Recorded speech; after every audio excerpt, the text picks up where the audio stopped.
Good evening, sir. Today in this presentation, I am going to explain about greenhouse effects.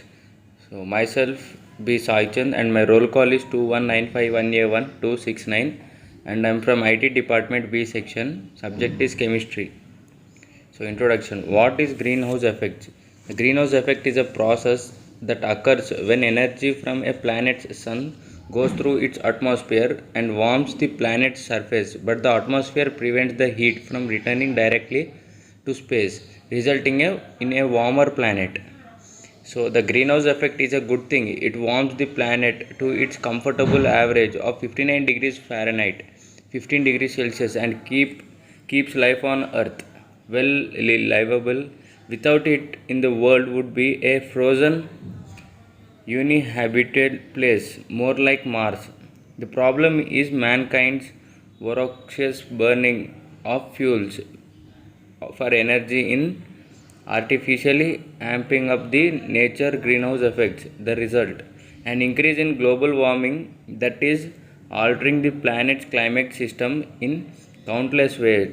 Here's a look at what the greenhouse effect is, what causes it, and how we can temper its contributions to our changing climate. So, what causes the greenhouse effects? Sunlight makes the earth habitable, while 30% of the solar energy that reaches our world is reflected back to the space. Approximately 70% passes through the atmosphere to the earth's surface, where it is absorbed by the land, oceans and atmospheres and heats the planet. So the heat is then radiated back up in the form of invisible infrared rays. So while some of the infrared light continues on into space, the vast majority, indeed some 90%, gets absorbed by atmospheric gases known as green gases and redirected back towards the earth, causing further warming.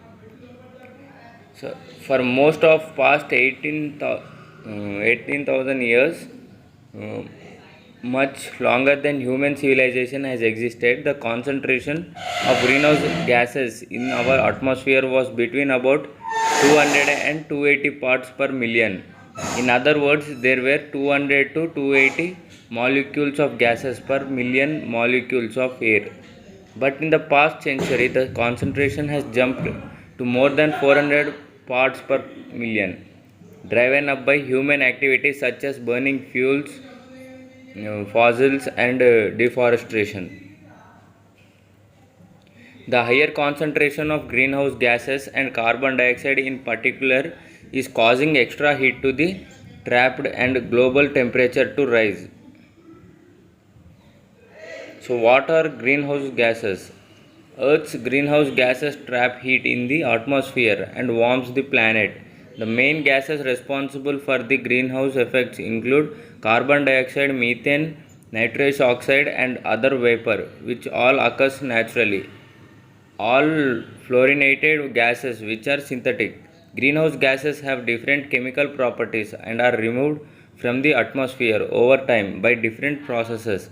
Carbon dioxide, for example, is absorbed by so-called carbon sinks such as planet, soil, and the ocean. Fluorinated gas are destroyed only by sunlight in the far upper atmosphere. How much any one gas has influenced global warming depends on three key factors. The first is how much of it exists in the atmosphere. Concentration are measured in parts of million ppm, parts per billion ppb, or parts per trillion ppt. So 1 ppm for a gas means, for example, that there is one molecule of that gas in every 1 million molecule of air. So the second is its lifetime, how long it remains in the atmosphere. The third is how effective it is at trapping heat. This is referred to as its global warming potential, or GWP, and is a measure of the total energy that a gas absorbs over a given period of time, usually 100 years, relative to the emissions of 1 ton of carbon dioxide. Radiative forcing (RF) is another way to measure greenhouse gases and other climate drivers, such as the sun's burning brightness and large volcanic eruptions, also known as climate forcing. RF quantities the difference between how much of the sun's energy gets absorbed by the earth and how much is released into space as a result of any one climate driver. A climate driver with a positive RF value indicates that it has a warming effect on the planet. A negative value represents cooling.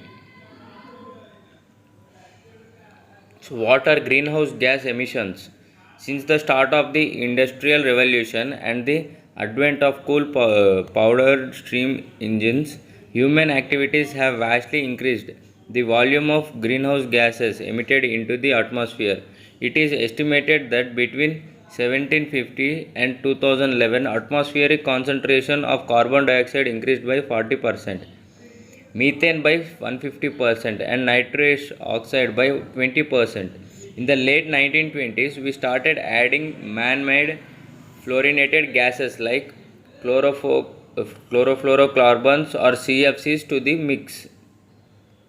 So, in recent decades, we have only picked up the pace of all the man-made emissions of carbon dioxide, the most abundant greenhouse gas released by human activities and one of the longest lasting from 1750 to 2010. Approximately half were generated in the last 40 years alone, in large part due to fossil fuel combustion and industrial processes.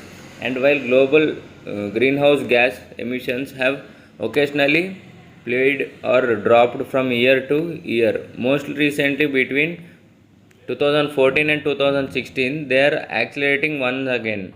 In 2017, carbon emission rose by 1.6%. In 2008, they increased by an estimated 2.7%.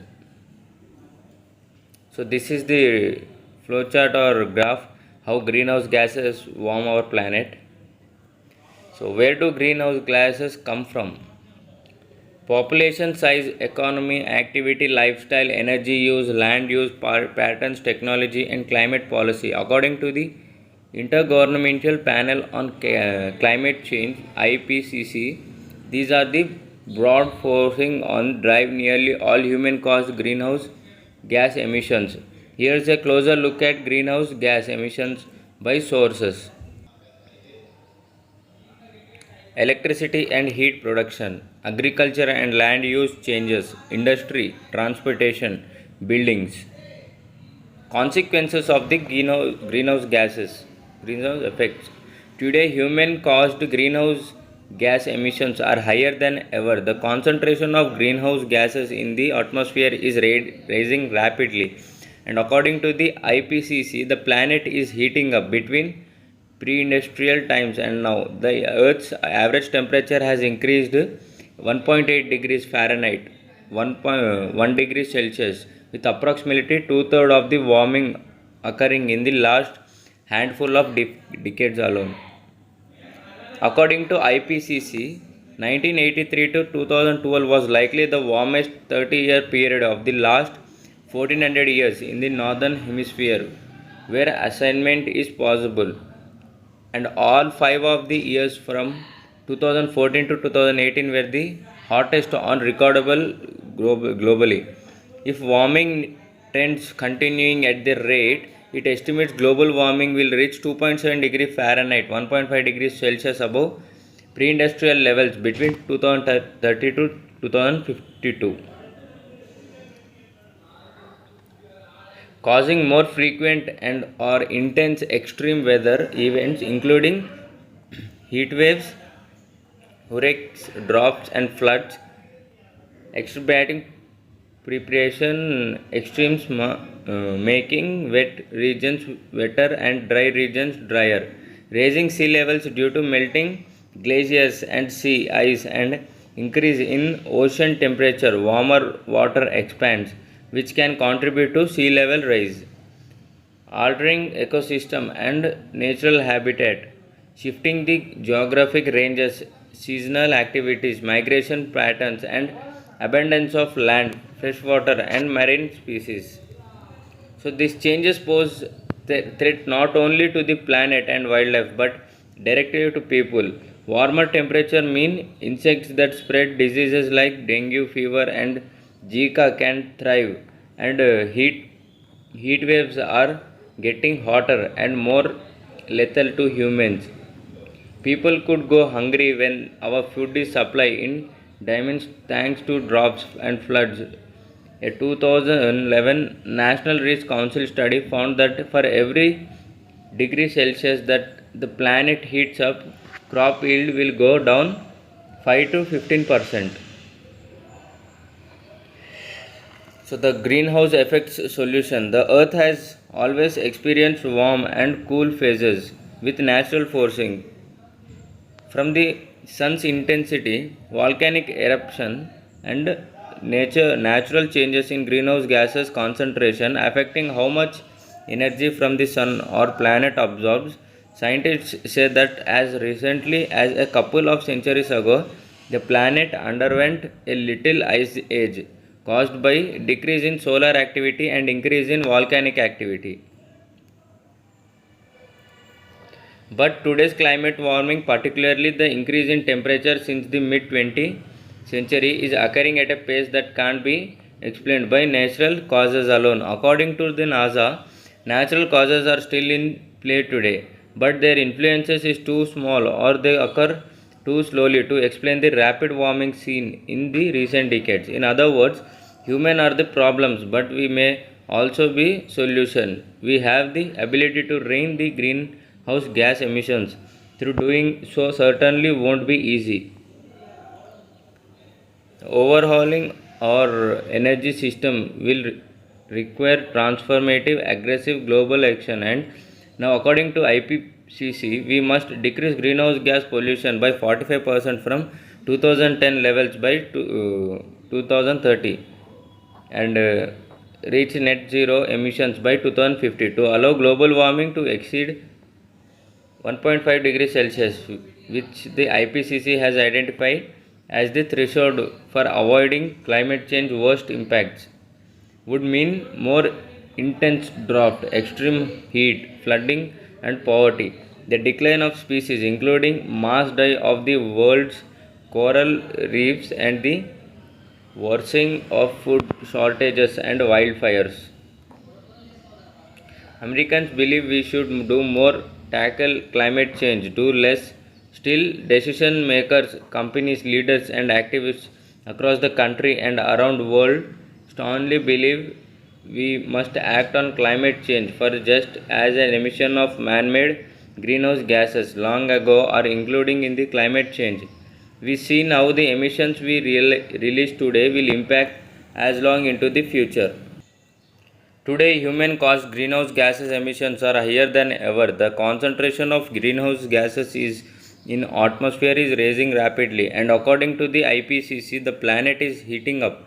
Between pre-industrial times and now, the Earth's average temperature has increased 1.8 degrees Fahrenheit, 1 degree Celsius, with approximately two-thirds of the warming occurring in the last handful of decades alone. According to the IPCC, 1983 to 2012 was likely the warmest 30 years period of the last 1400 years in northern hemisphere, where assignment is possible. All the 5 of the years from 2014 to 2018 were the hottest on record globally.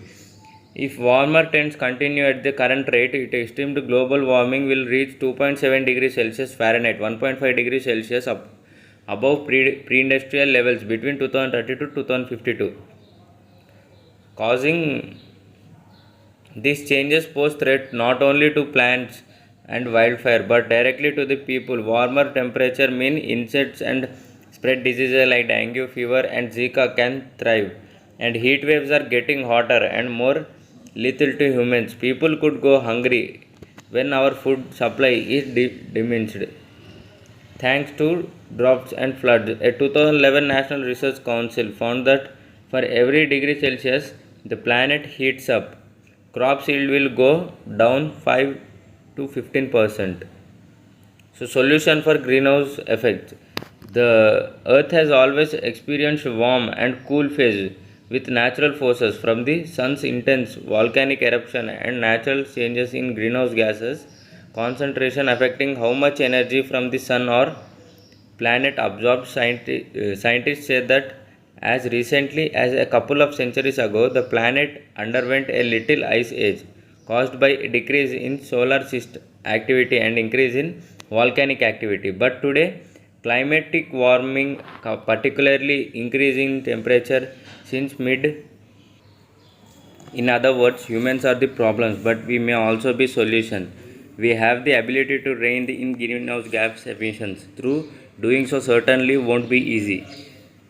So, overhauling our energy systems will require transformative, aggressive global action. And now, according to the IPCC, we must decrease greenhouse gas pollution by 45% from 2010 levels by 2030 and reach net zero emissions by 2050 to allow global warming to exceed 1.5 degrees Celsius, which the IPCC has identified as the threshold for avoiding climate change worst impacts would mean more intense drought, extreme heat, flooding, and poverty, the decline of species, including a mass die of the world's coral reefs, and the worsening of food shortages and wildfires. So, still, decision makers, companies, leaders, and activists across the country are around the world believe we must act on climate change for just as the emission of man-made greenhouse gases long ago are including the climate change we see now. The emissions we release today will impact us long into the future. So that's all in this presentation. Thank you.